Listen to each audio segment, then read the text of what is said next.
Ravi de vous retrouver sur le plateau de Lady vous écoute. Depuis 2008, nous vous apportons des sujets qui vous ressemblent, qui vous rassemblent. Et aujourd'hui, nous parlons de prévention santé. Et le sujet que nous avons, c'est le diabète. Avec nous, deux spécialistes de la question pour apporter des informations sur les questions que vous vous posiez, de plus amples informations même. Et surtout, vous pouvez d'ores et déjà noter notre adresse internet ladyvousécoute@gmail.com. Et si vous avez des questions, nous nous faisons toujours un devoir de les apporter à nos invités que nous recevons ensemble. Bonjour docteur. Bonjour. Vous êtes docteur Havan et vous êtes le spécialiste du pied diabétique, c'est bien cela? Oui. Merci d'avoir accepté notre invitation et merci de conduire nos téléspectateurs dans les méandres de ce sujet parce qu'il y a vraiment beaucoup de choses à dire. Avec nous, docteur Lynn Kleinebel. Bonjour docteur. Bonjour. Merci à vous d'être là. Vous êtes diabétologue aussi, à la retraite, vous l'avez précisé, Oui. et désormais présidente de l'Université numérique francophone. C'est bien cela? C'est bien ça. C'est une structure qui, depuis 20 ans, assure des formations en ligne, mais à destination des professionnels de santé, et en particulier sur le diabète, et qui sont des formations gratuites. Je voudrais donc là entendre que nous avons tissé du lien social. Si vous êtes intéressé par cette formation, sait-on jamais, écrivez-nous et nous soumettrons cela à Dr Lynn Kleinebel. Alors nous allons, si vous le voulez bien, commencer par parler du diabète de manière générique, puisque nous sommes dans la vulgarisation. C'est un mot que nos téléspectateurs assurément connaissent très bien, hélas. Mais nous sommes là pour entendre votre rapport. Pourquoi y a-t-il du diabète? Et d'ailleurs, commençons par cela, c'est quoi le diabète en fait? Alors, c'est quoi le diabète? D'abord, c'est une maladie qui existe depuis l'Antiquité. On a même retrouvé des momies qui étaient diabétiques en Égypte. Mais actuellement, particulièrement dans certains pays, et en particulier sur toute l'Afrique subsaharienne, il y a une explosion du diabète. Et c'est pour ça que c'est très important d'en parler pour un peu la prévention. Alors, notre corps humain, c'est comme un assemblage d'organes.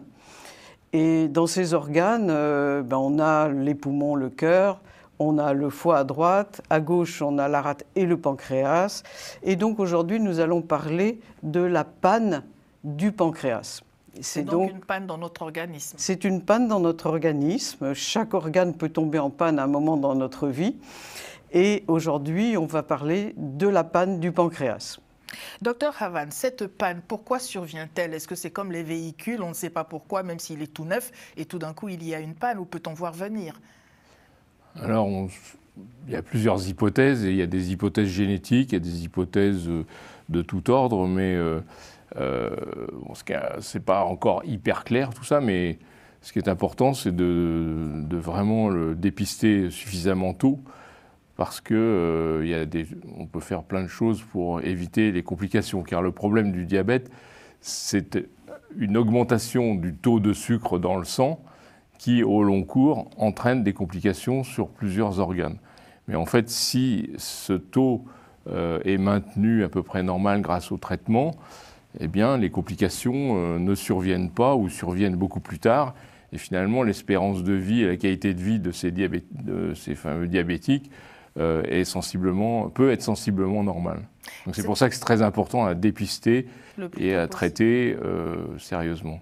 Alors, nous voyons quelques cartes circuler là sur notre écran. C'est une maladie qui est répandue, vous le disiez en introduction, largement en Afrique. Alors aussi, et pourquoi autant? Alors, pourquoi autant? On pense que certainement il y a un facteur d'évolution, c'est-à-dire de modification un peu brutale du mode de vie, du fait que les gens sont beaucoup plus sédentaires, ont acquis des voitures, des scooters, etc., que heureusement ils peuvent manger plus, il y a moins de pauvreté, et en tout cas moins de pauvreté, disons que même s'ils ne sont pas riches, ils mangent à leur faim, il y a moins de gens dénutris, et la nourriture a changé. C'est-à-dire qu'elle est beaucoup plus grasse, elle est beaucoup plus salée, elle est beaucoup plus riche, on boit beaucoup plus de soda. Donc en fait, on surcharge le corps qui n'était pas habitué à cette suralimentation en sucre. Alors, beaucoup plus riche et beaucoup plus salé, vous nous l'avez dit. On se serait attendu de parler du sucre. Et là, on nous dit beaucoup plus salé. C'est pour le moins inattendu, pour le tout venant. Non, parce que à la fois le sucre va jouer sur l'hypertension, et souvent le diabète et l'hypertension sont liés, et d'autre part, tout ce qu'on mange, même si ça n'a pas un goût sucré, après la digestion, c'est largement transformé en sucre. Donc on peut penser qu'on mange des choses salées. Vous allez manger par exemple des petits gâteaux salés, mais ces petits gâteaux salés vont fabriquer du sucre au moment de la digestion. Bon, c'est ce à quoi on ne se serait pas attendu. Alors la question était, est-ce que c'est héréditaire? C'est pas hyper clair. Disons qu'il y a deux types de diabète. Le diabète de type 1 qui nécessite un traitement par insuline dès le plus jeune âge. Celui-là, on n'est pas sûr que ça soit héréditaire. Et le diabétique de type 2 qui survient plutôt, enfin ça dépend des pays, mais vers la cinquantaine au moins, où là, il semblerait qu'il y ait quelques prédispositions génétiques. Vous disiez, docteur, que les gens sont moins actifs. Est-ce que c'est plus lié à la sédentarité ou plus en lien avec l'alimentation? Les deux. Autant l'un que l'autre. Alors, l'alimentation plus. Oui.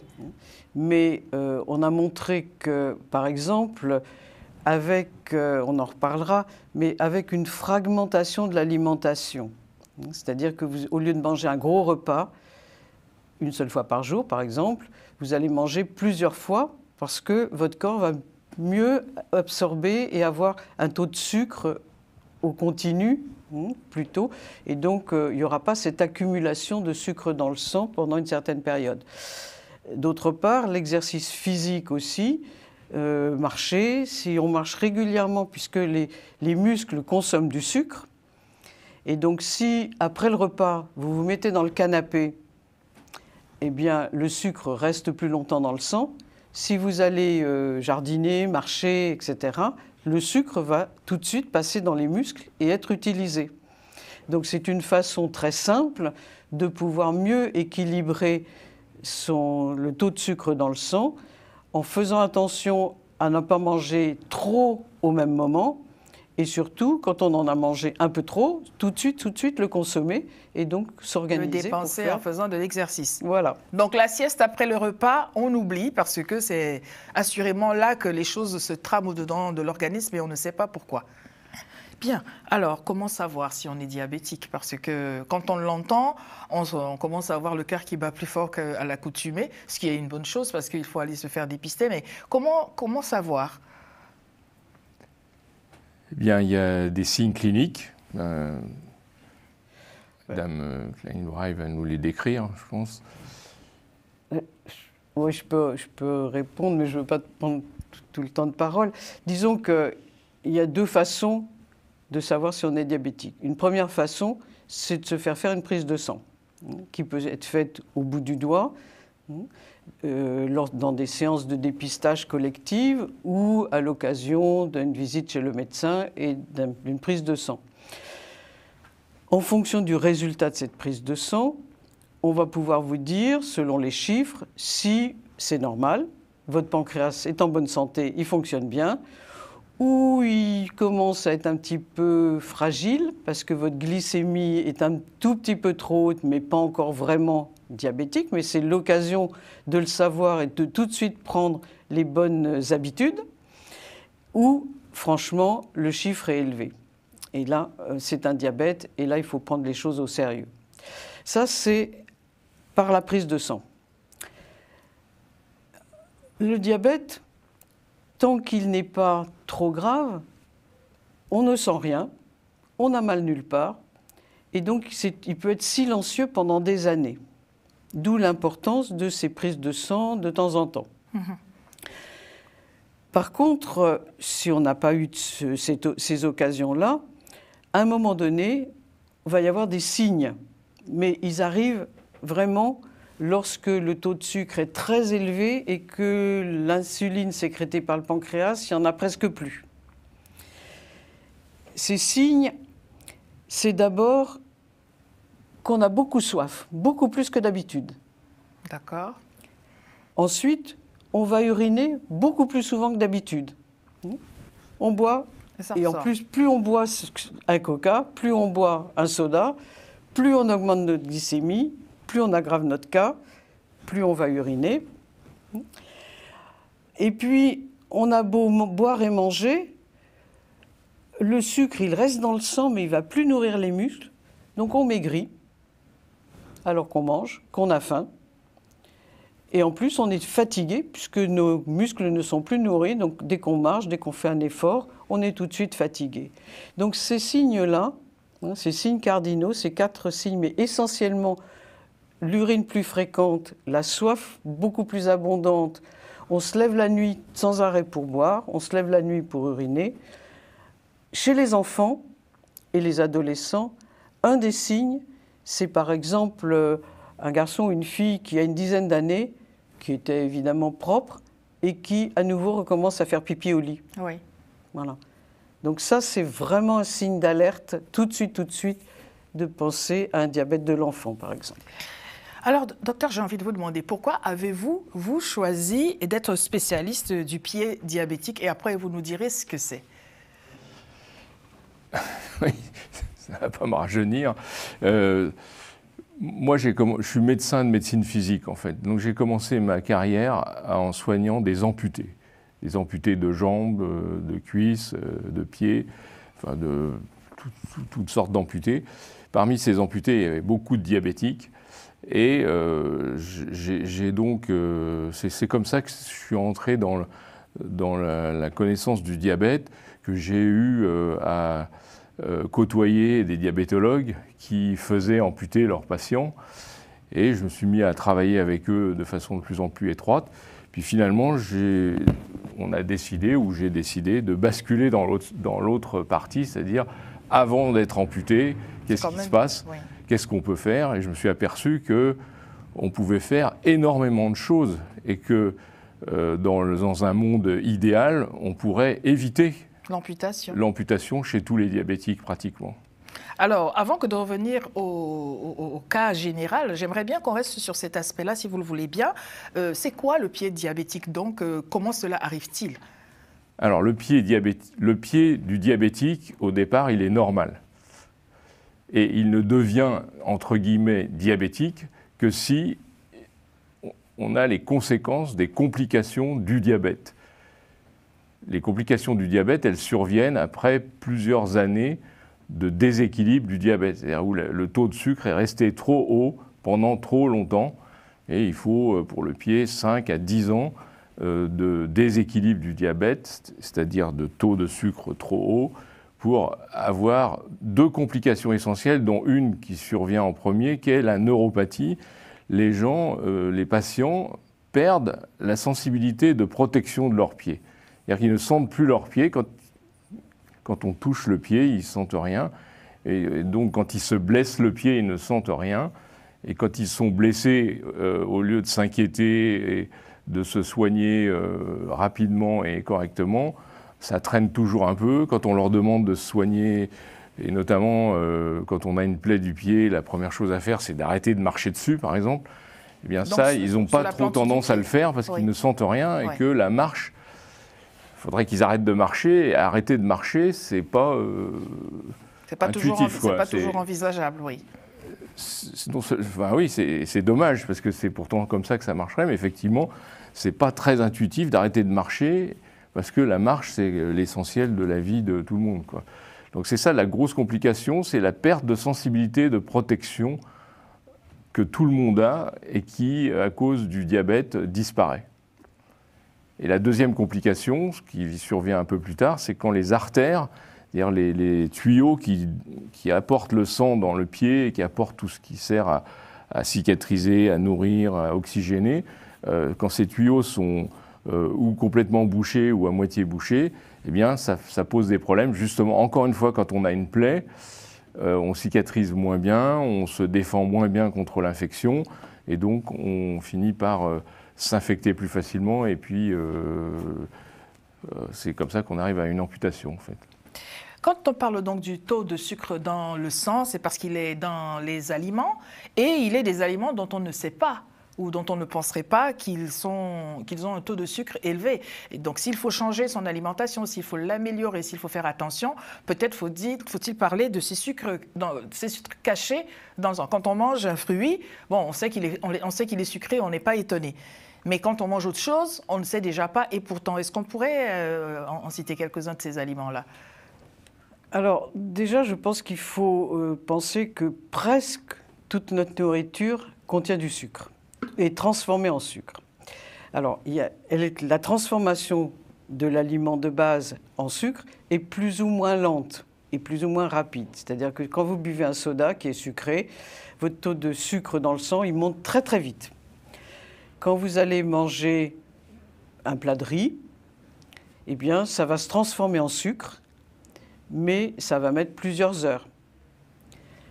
Quand vous mangez des haricots verts, de la salade, etc., il y a aussi du sucre dans ces aliments-là? Ils vont tous se transformer en sucre. On va manger des bulles d'air, les amis, je vous dis.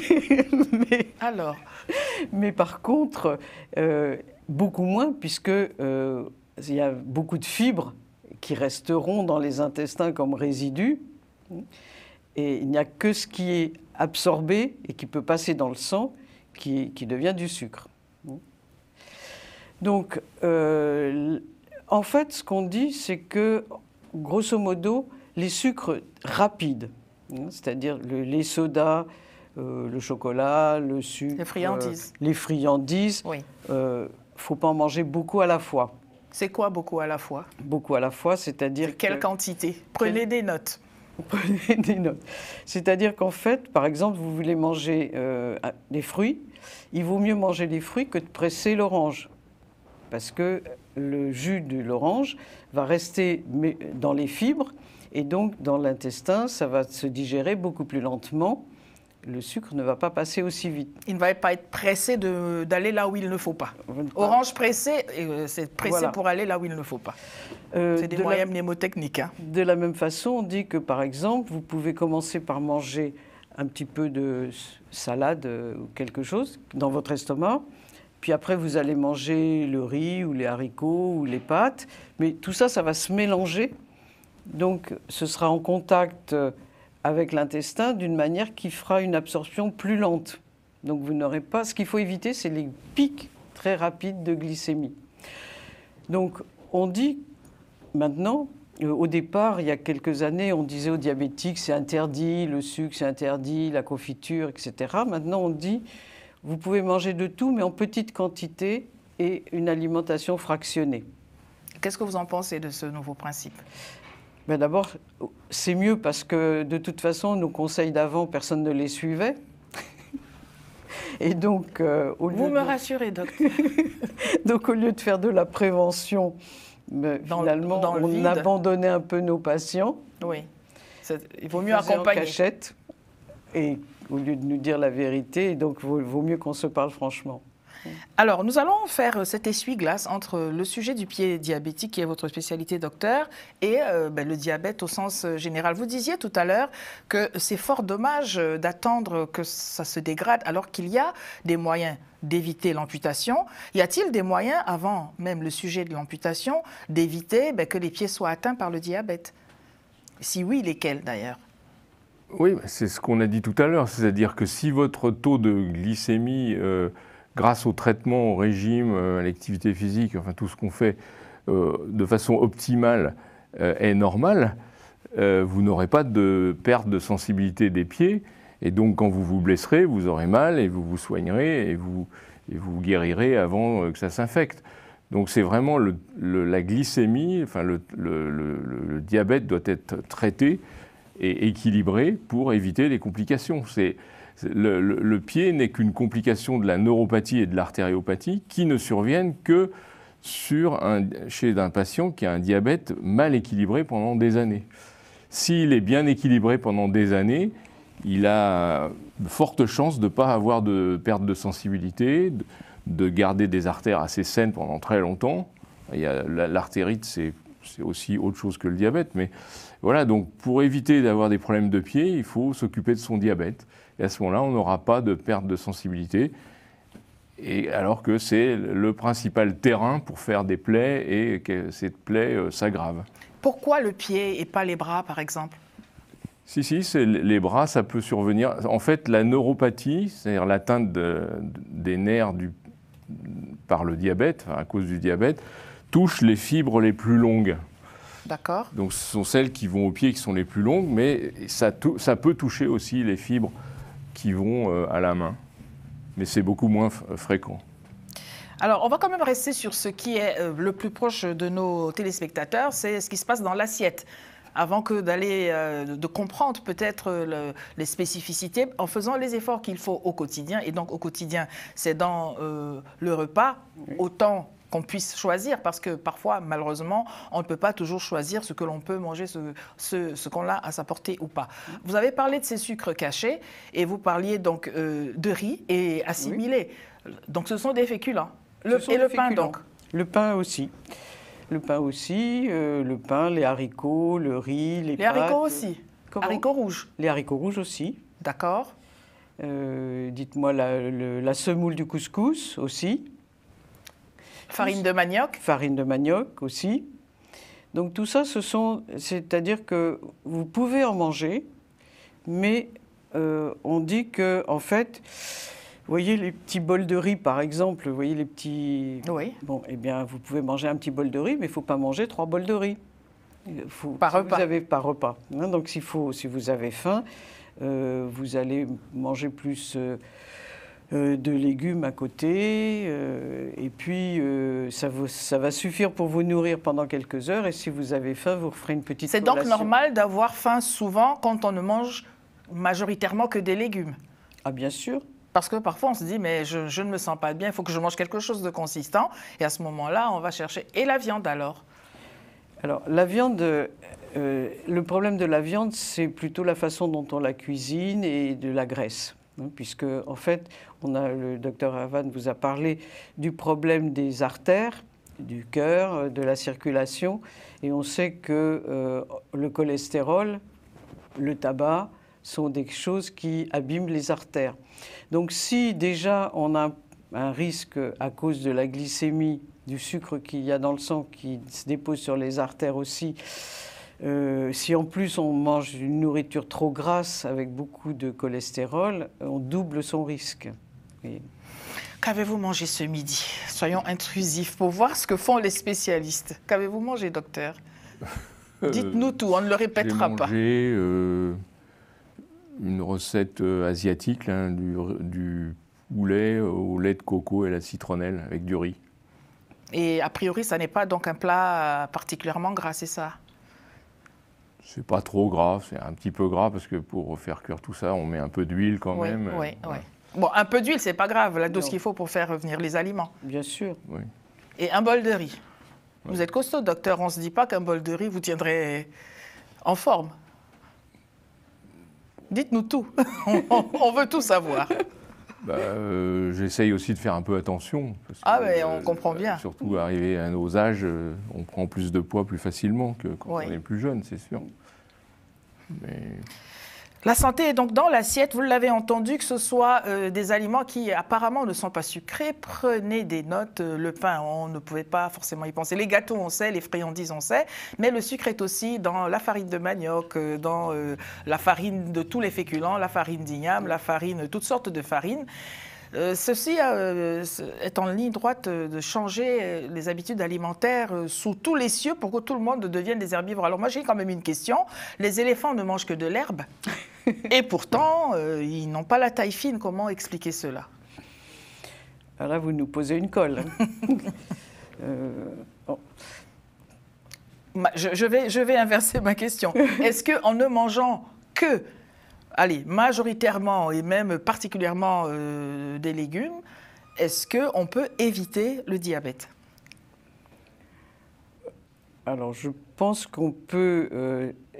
on a parlé tout à l'heure un petit peu de l'hérédité. C'est-à-dire qu'en fait, si votre maman, votre papa sont déjà diabétiques, votre grand-mère, etc., ça veut dire que vous avez une constitution de votre pancréas qui ressemble probablement à celle de vos parents, et que donc votre capacité à fabriquer de l'insuline pour éliminer ce sucre en trop dans le sang, elle est un petit peu fragile. Donc vous avez intérêt à faire attention. Maintenant, le fait de manger, de prendre des habitudes pour manger quand même une quantité de légumes et de fruits, c'est-à-dire pas une nourriture qui au total de calories aussi est trop importante depuis l'enfance, ce sont des bonnes habitudes à prendre pour ne pas développer un diabète, même si vous avez un passé héréditaire qui vous amènerait peut-être... Qui vous prédispose. Qui vous prédispose. Nous retournons donc sur ce sujet du pied diabétique. Docteur, vous avez la parole. On a entendu et compris que quand on ne ressent plus ses jambes, ce n'est pas bien parce que peut-être que c'est un signe, il faut être alerté. Que faut-il faire en plus? La raison essentielle, il faut revenir au départ, c'est pourquoi est-ce qu'un diabétique peut être amputé? C'est toujours parce qu'il a eu une plaie au départ du pied. C'est important. Et donc le but de la manœuvre, c'est d'éviter d'avoir des plaies, parce que si vous n'avez pas de plaies, vous ne vous infecterez pas et vous ne serez pas amputé. Donc le principal message, c'est d'abord ne pas perdre sa sensibilité en ayant un diabète bien équilibré au long cours, mais quand on a perdu la sensibilité, malheureusement, eh bien, on ne perd pas son pied pour ça non plus. Il faut avoir une plaie. C'est plus facile d'avoir des plaies puisqu'on marche avec des chaussures, on marche pieds nus. C'est très facile d'avoir une plaie du pied. Tout le monde a eu une ampoule ou un bobo au pied. Et donc les diabétiques, c'est pareil. Donc pour éviter les ennuis, quand on a perdu la sensibilité, il faut faire un certain nombre de choses qui évitent d'avoir des plaies. Parce que les plaies en fait, du pied surviennent toujours à peu près de la même façon. Il y a 50%, en tout cas en Occident, mais ça doit être encore pire dans d'autres pays, c'est les chaussures. Les chaussures qui blessent le pied. Le pied est insensible et on marche beaucoup, souvent les gens marchent beaucoup, et ils se blessent à cause de leurs chaussures, par exemple. Donc si on travaille sur la chaussure, si on arrive à avoir des chaussures non blessantes, on diminue le taux de risque de plaie de 50%. J'étais partie pour dire qu'il faut éviter de marcher pieds nus et toujours se chausser, mais vous nous dites là que les chaussures, justement, sont souvent la cause de la plaie. Marcher pieds nus, c'est encore pire. C'est-à-dire que vous marchez pieds nus avec des pieds insensibles, vous allez vous blesser forcément, vous allez marcher sur un corps étranger. Donc c'est fortement déconseillé de marcher pieds nus, mais si vous marchez chaussé, il faut être chaussé correctement, avec des chaussures adaptées au risque de se blesser. Et ce n'est pas si simple que ça.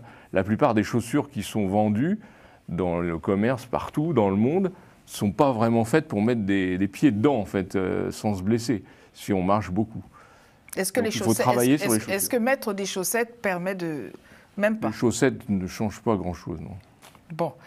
Petite respiration dans Lady vous écoute sur ce sujet grave quand même. Nous allons partir dans l'île aux Comores. Nous allons partir aux Comores.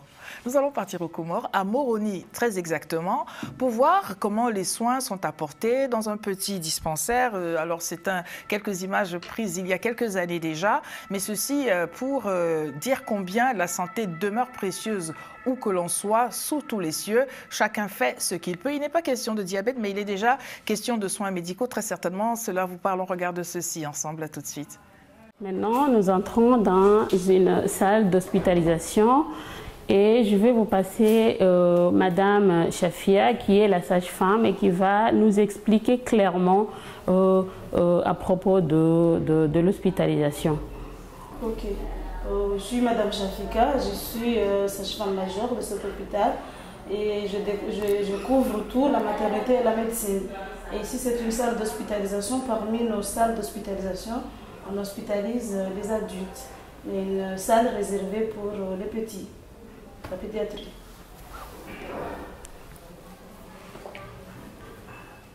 Nous sommes donc dans la maternité. Ce centre de santé a donc aussi une maternité. Les mamans viennent là donner naissance et on voit un bébé tout neuf. Je vous repasse la parole, Madame la sage-femme, pour nous dire de quoi il retourne ici aujourd'hui.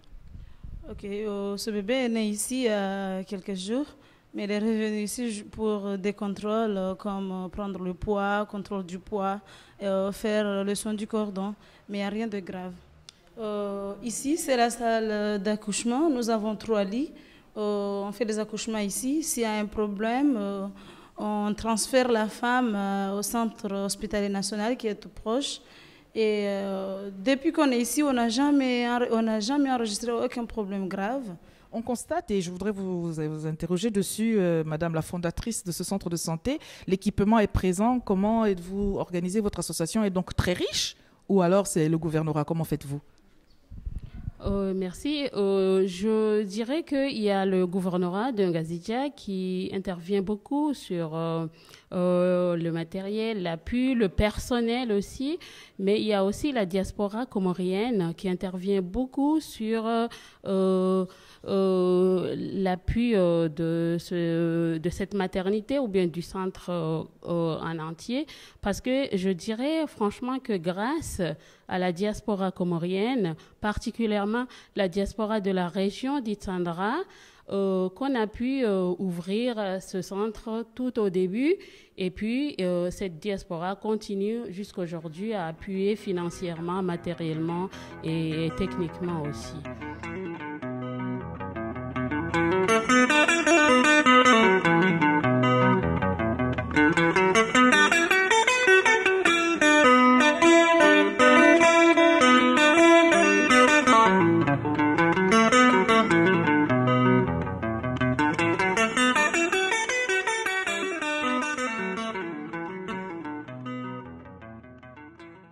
Voilà, donc que cela vous inspire-t-il, madame, monsieur, sous d'autres cieux? C'est l'île de la Grande Comore, je le disais tout à l'heure. Chacun essaie de gérer la santé du mieux qu'il peut. Quand on n'a pas nécessairement un plateau technique comme on pourrait en avoir ailleurs, voilà, chacun est dans sa réalité. Et je pense que nos téléspectateurs, leur quotidien a quelque part fait écho à ce qu'ils viennent de voir. Des réactions sur ce que vous venez de voir?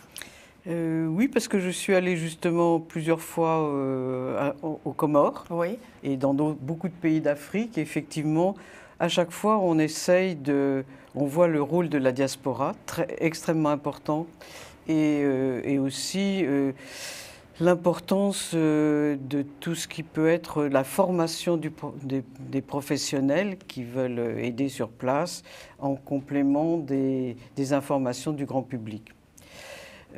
Comme vous avez passé cette petite vidéo sur une maternité, ça m'inspire de vous parler un tout petit peu de diabète et grossesse. Allons-y, c'était ça justement la transition. La transition. Nous vous écoutons.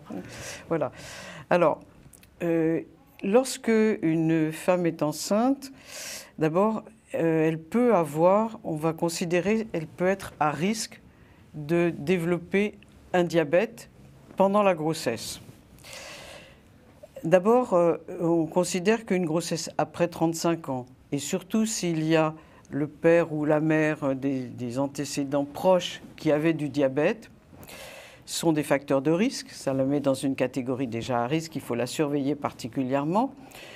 Si avant, elle a eu déjà des fausses couches, parce qu'un diabète qu'on ne connaît pas, mais quand on tombe enceinte, peut provoquer des fausses couches, et aussi si elle a eu des précédents bébés qui étaait des gros bébés. C'est quoi un gros bébé? C'est à partir de combien de kilos? 4 kilos. C'est déjà un gros bébé. C'est un gros bébé. C'est pas bien qu'il ait 4 kilos, jusque 4 kilos. Non, voilà. 4 kilos et plus, c'est un signe d'alerte que la maman a développé du diabète pendant la grossesse, qui disparaîtra peut-être après l'accouchement, mais pas sûr. Et que, en tout cas, pour une prochaine grossesse, il faut absolument qu'elle soit surveillée de manière spécifique, parce que c'est pas bon pour le bébé, c'est pas bon pour la maman. Et ce bébé de 4 kilos, forcément, va développer du diabète? Pas forcément, mais d'abord, il a eu la chance de naître. C'est déjà bien. Bon. Et d'autre part, il faudra justement, dès sa petite enfance, lui donner les bonnes habitudes alimentaires, l'encourager à faire du sport et éviter qu'il devienne un jeune enfant un petit peu déjà bien rondelet, un peu obèse, qui prendra encore du poids à l'adolescence. Pour lui, c'est vraiment capital, et c'est dès l'enfance que cet enfant doit être bien accompagné pour qu'il ne devienne pas diabétique. Alors que nous parlons des enfants, docteur, est-ce que le sujet du pied diabétique concerne aussi les enfants ou est-ce que c'est quand adultes ils sont devenus que cela peut se poser? Alors les enfants très jeunes, non, mais vous pouvez avoir un diabétique de type 1 qui se déclare à l'âge de 4-5 ans. Et donc, à 15-20 ans, il a déjà 15 ou 20 ans de diabète. S'il a été mal pris en charge, il peut avoir déjà une perte de sensibilité, les yeux, le rein abîmés par le diabète à 15-20 ans. Oui, ça peut arriver. Pour une et meilleure puis, il y a beaucoup de oui. pays où maintenant, il y a des diabètes de type 2, même dès le plus jeune âge, vers 15 ans aussi, avec souvent des jeunes patients qui sont obèses, qui font 120 ou 130 kilos à 12 ans, par exemple. Ceux-là développent aussi des diabètes de type 2 qu'il faut prendre en charge. J'allais vous solliciter dessus sur le rappel diabète de type 1, diabète de type 2. Alors, c'est quoi le type 1? C'est quoi le type 2? On l'a dit au début de cette émission, mais d'aucuns ont pris le programme en retard. Alors, le diabète de type 1, c'est une absence totale de sécrétion d'insuline par le pancréas. C'est-à-dire, si on n'a pas d'insuline, le taux de sucre monte et on a des grosses complications. C'est vraiment l'absence totale de sécrétion d'insuline qui peut survenir dès le plus jeune âge, parfois dès l'enfance ou à l'adolescence ou un peu plus vieux. Donc c'est plutôt un diabète. C'est la grosse panne. Voilà. c'est la grosse panne, oui. C'est la grosse panne. Et donc, la solution, donc, c'est de pouvoir faire des injections La solution, d'insuline. c'est l'insuline, sinon ça se passe très mal. Le diabète de type 2, c'est plutôt plus vieux, mais comme je vous l'ai dit, il y a des endroits maintenant où à 15 ans, ça peut arriver, où là, il y a un épuisement en fait, du pancréas, donc l'insuline est toujours sécrétée, mais de moins en moins, parce qu'il y a une résistance à l'insuline, c'est-à-dire que pour faire baisser le taux de sucre, il y a de plus en plus besoin d'insuline, parce qu'il y a une résistance, une insulino-résistance. Et ça finit par fatiguer le pancréas qui doit toujours sécréter de plus en plus d'insuline pour de moins en moins de sucre. Et à un moment, ça épuise et on a même à un moment plus d'insuline. Donc c'est vraiment complètement différent. Il y a encore de l'insuline dans le diabète de type 2 pendant un certain temps. Et voilà, c'est ça la grosse différence. En sachant que par contre, les complications dans les deux types de diabète sont strictement les mêmes. Vous l'avez dit tout à l'heure, il faut pouvoir éviter, on peut éviter l'amputation du pied. On a entendu ce qu'il faut faire. Y a-t-il d'autres aspects qui seraient avantageux d'aborder rapport au pied diabétique? Alors, il faut éviter d'avoir une neuropathie, ça c'est la première chose. Quand on a une neuropathie et une artérite, il faut connaître les Neuropathie donc, en français atteintes facile. des nerfs, Oui.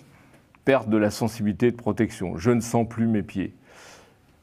Artériopathie, c'est atteinte des artères, donc les tuyaux sont bouchés, donc ça oxygène. Est-ce que la phlébite participe de cela ou pas du tout? Non, la phlébite, ce sont les veines, donc c'est pas les mêmes vaisseaux. Donc là, c'est vraiment Question les de artères. profane, oui.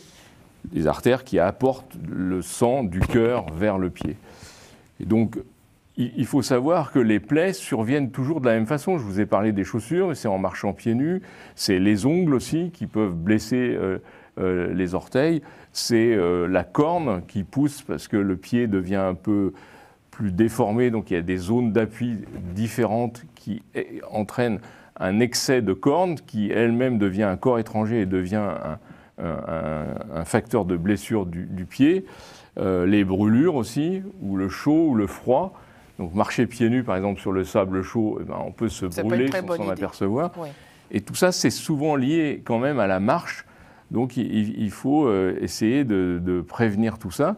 Marcher avec les bonnes chaussures, ne pas marcher pieds nus, traiter ses ongles suffisamment tôt pour ne pas avoir à traiter des ongles épais, ce qui est de plus en plus difficile.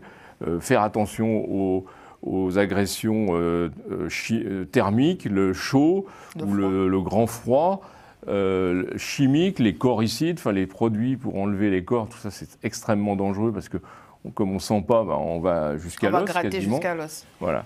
Donc tout ça, il faut l'apprendre.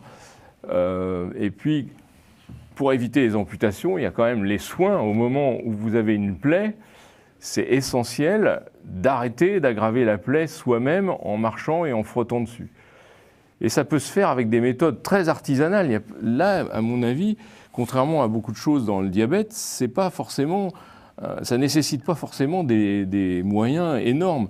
Vous avez une plaie sur le dos d'un orteil et qu'elle frotte avec la chaussure, il suffit d'ouvrir la chaussure. On fait une petite incision en croix en face de la plaie sur une chaussure ancienne, ça arrête de frotter et ça cicatrise. Et ça ne coûte rien. Quand on a des plaies en dessous, on peut fabriquer de façon artisanale des chaussures avec des talons un peu plus hauts, un peu plus épais, qui mettent l'avant du pied un peu dans le vide, et on peut arrêter d'appuyer sur sa plaie de cette façon-là. La grosse difficulté, c'est l'observance dans ces problèmes-là, parce que comme le patient ne sent strictement rien, et puis qu'il faut bien qu'il marche, qu'il travaille, qu'il faille... Il faut bien qu'il va casser ses occupations. Voilà, et donc il ne voit pas la priorité qu'il y a à arrêter de marcher, à arrêter d'appuyer sur sa plaie qui n'est pas douloureuse. On est tous fabriqués, j'ai pas mal, ça ne doit pas bien être grave. Ça sera grave quand j'aurai mal. Oui. Et là, c'est l'inverse. Quand il n'y a pas de douleur, ça ne veut pas dire que ça n'est pas grave. Ah oui, tout à fait. Et sans parler d'autres considérations où on pourrait dire « mais c'est le mauvais œil, c'est parce que je ne sais pas quoi, parce que mon voisin ne m'aime pas, alors il a fait quelque chose qui fait que j'ai une plaie, alors que bon, mais c'est pas grave, je n'ai pas mal, ça n'est pas si grave ». Vous avez parlé d'activité physique. Y a-t-il quelque activité physique qui soit mieux adaptée ou qui soit, comment dirais-je, mieux indiquée pour éviter et le diabète et ses complications ? Je pense que oui, il y a des activités physiques qu'il faut éviter, c'est-à-dire justement, c'est très important ce que disait le docteur Havane, c'est-à-dire qu'il faut savoir que le patient diabétique, il sache si oui ou non il a une neuropathie. Alors, comment il peut le savoir ? Moi, j'aime bien raconter aux patients que souvent, soi-même, on ne peut pas regarder le dessous de sa plante des pieds. On peut regarder, mais on ne voit pas tout, ce qu'il faut voir. Oui. Mais surtout, quelqu'un de la famille ou un ami peut... alors, vous vous allongez, vous fermez les yeux et la personne va toucher votre plante de pied. Et elle vous dit « je touche ». Mais en fait, elle ne touche pas. Et puis, vous ne savez pas. Et après, elle touche. Et donc, vous faites ça comme ça. Et voilà, le nombre d'erreurs. Vous essayez de faire ça une dizaine de fois. Et vous voyez combien de fois la personne se trompe. Elle dit « oui, tu m'as touché » alors que vous n'avez pas touché. Ou, voilà. Et donc, c'est un signe très, très, très simple, une façon très simple de pouvoir voir si quelqu'un de votre entourage qui a du diabète commence à avoir une neuropathie. S'il n'a pas de neuropathie, comme disait le docteur Havane, il vit normalement. Dès qu'il sait qu'il a une neuropathie, il doit faire particulièrement attention. Et par exemple, on va lui demander de ne pas faire du jogging pour taper sur les pieds. Il vaut mieux marcher avec des bonnes chaussures assez larges pour ne pas frotter. Faire de la natation. Faire de la natation s'il aime ça. L'important, c'est qu'il fasse quelque chose qui soit à peu près 30 minutes par jour, qu'il aime. Parce que oui, si c'est parce quelque que s'il chose n'aime pas, il va s'arrêter. Il ne va pas le faire. Et qu'il arrive à inscrire ça, ces 30 minutes d'exercice, dans son activité quotidienne. Alors ça peut être 15 minutes le matin, 15 minutes le soir, ça peut être... Il faut qu'il s'organise pour que ça rentre dans son mode de vie de manière régulière. C'est l'occasion de rappeler que l'exercice physique ne coûte pas toujours quelque chose. Il n'est pas forcément question de s'abonner à une salle de sport si on n'en a pas le budget. Mais on peut très bien chez soi, confirmer, si vous les spécialistes, on peut très bien chez soi et de manière efficace faire des exercices qui permettent de s'entretenir. Vous voulez dire peut-être lesquels ? Alors, par exemple, si vous habitez dans un immeuble où il y a des ascenseurs, prenez l'habitude de monter quelques étages à pied, tous les jours. Voilà. Si vous le faites le matin et le soir, peut-être vous êtes un peu fatigué le soir, mais voilà. Voilà. Donc ça, c'est un exercice, ça ne coûte rien. Et pour ne pas solliciter, pardon docteur, pour ne pas solliciter la plante des pieds, hein, peut-être que d'autres types d'exercices au sol. Mais la natation, on ne sollicite pas les pieds. Le vélo, on ne sollicite pas trop les pieds non plus. Et la gymnastique au sol. Oui, au sol, bien sûr, oui. Ou la salle de sport, enfin, des choses comme ça. Mais c'est quand on est obligé de marcher longtemps avec des chaussures que quand on a vraiment perdu la sensibilité, on prend un gros risque. J'aimerais bien qu'on puisse regarder à nouveau ces cartes que vous nous avez proposées, parce que cela concerne beaucoup de pays en Afrique, mais vous l'avez dit, en Occident aussi, il y a autant de diabète. Comment peut-on expliquer que sous tous ces cieux, alors qu'ils sont suffisamment loin les uns des autres, ils se sont rejoints par les habitudes alimentaires? Oui. Alors, c'est une carte de l'UNFM. Qu'est-ce que c'est que cet organisme, Dr Kleinenberg? Alors, la carte que je vous ai envoyée. C'est effectivement une carte qu'on a partagée avec la Fédération internationale du diabète et avec l'OMS. Et les points noirs, donc, ce seraient les pays concernés? Les pays concernés, ça, ce sont les pays dans lesquels on a mis en place des programmes pour justement la formation. Et parce qu'il y avait des demandes particulières de certains ministères, de certaines structures qui demandaient... alors, en fait, on s'aperçoit qu'il y a une carte que je ne vous ai pas envoyée, mais qui est très parlante, c'est la carte des États-Unis, où il y a des mesures de l'obésité et du diabète tous les 5 ans. Et vous voyez les États qui étaient en catégorie verte, orange, puis rouge, et au fur et à mesure de 5 ans en 5 ans, vous voyez qu'au moment où l'obésité monte, le diabète arrive. Ça marche ensemble? Ça marche ensemble. Et que dire de ceux qui sont filiformes et qui, malheureusement, pourtant font du diabète? Le diabétique de type 1, il est maigre. Il n'a pas eu de chance. Son pancréas avait un défaut et a arrêté de fabriquer Seuls les l'insuline. diabétiques de type 2 ont un problème d'obésité extrêmement fréquent. Mais les diabétiques de type 1, leur principale caractéristique, justement, on l'a dit tout à l'heure, il y avait des signes, c'est l'amaigrissement, beaucoup uriné et tout ça. Donc le diabétique de type 1, il est maigre pendant très longtemps, enfin, ou pratiquement toute sa vie. Alors, lesquels sont les plus nombreux en termes de statistiques? Ceux de type 1 ou ceux de type 2? Largement, les diabétiques de type 2 sont beaucoup plus fréquents. Oui, 90% de type 2 et 10% de type 1. Et en Afrique, on connaissait pratiquement pas le diabète de type 1. D'abord parce qu'il était mal connu des professionnels et que les enfants mouraient très vite, sans qu'on ait fait le diagnostic. Oui.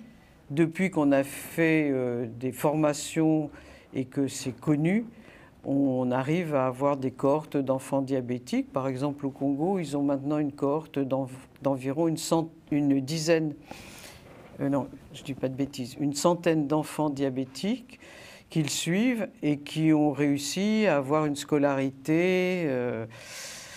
Mais le problème reste quand même qu'eux ne survivent que grâce aux piqûres d'insuline quotidiennes et que l'insuline, ça a un coût. Et que c'est importé? Et que c'est... Oui, mais surtout que ce n'est pas trop bien financé par les États. Et que donc ça pose le problème que ces jeunes, pour pouvoir survivre, doivent absolument trouver un travail. Et tout l'argent du travail passe dans les soins. Vous avez bien voulu nous apporter cette bande dessinée. Oncle Bokassa repart du bon pied. Donc, où peut-on trouver cela? Qui en est la cible? Les enfants, les adultes, tout le monde dans les centres de santé? C'est tout le monde dans les centres de santé. Ça a été une bande dessinée qui a été fabriquée par une association de diabétiques de Kinshasa. Vous qui êtes diabétique, vous devez faire particulièrement attention. Donc, c'est de la prévention, c'est de l'accompagnement, ce sont des conseils. Pourquoi le choix de la bande dessinée? Je pense que c'est un style ça a été choisi par les patients diabétiques en pensant que ce serait peut-être plus facile avec les dessins. Et pour emmener peut-être la jeunesse aussi à s'approprier la question. Écoutez, nous avons presque fait le tour du sujet. Que voudriez-vous rajouter, docteur, que nos téléspectateurs se doivent de savoir qu'ils n'aient encore entendu depuis le début de cette émission? Bon, pour ce qui concerne le pied diabétique, occupez-vous de votre diabète et vous n'aurez jamais de problème de pied puisque vous n'aurez pas de neuropathie ni d'artérite. Quand malheureusement vous avez perdu la sensibilité et les artères abîmées dans le pied, il faut tout faire pour ne pas avoir de plaie du pied, car si on n'a pas de plaie du pied, on n'aura pas d'infection ni d'amputation. Quand on a une plaie du pied, il faut s'en occuper très sérieusement, et même si ça ne fait pas mal, parce que c'est la caractéristique de ces plaies avec perte de sensibilité. Donc il faut vraiment s'en occuper. S'en occuper, ça veut dire marcher moins, avoir les bonnes chaussures de décharge qui empêchent la plaie d'être entretenue par la chaussure, justement, et bien suivre le traitement. Et à ce prix-là, on peut cicatriser avant de s'infecter et avant d'être amputé. Docteur Kleinebert.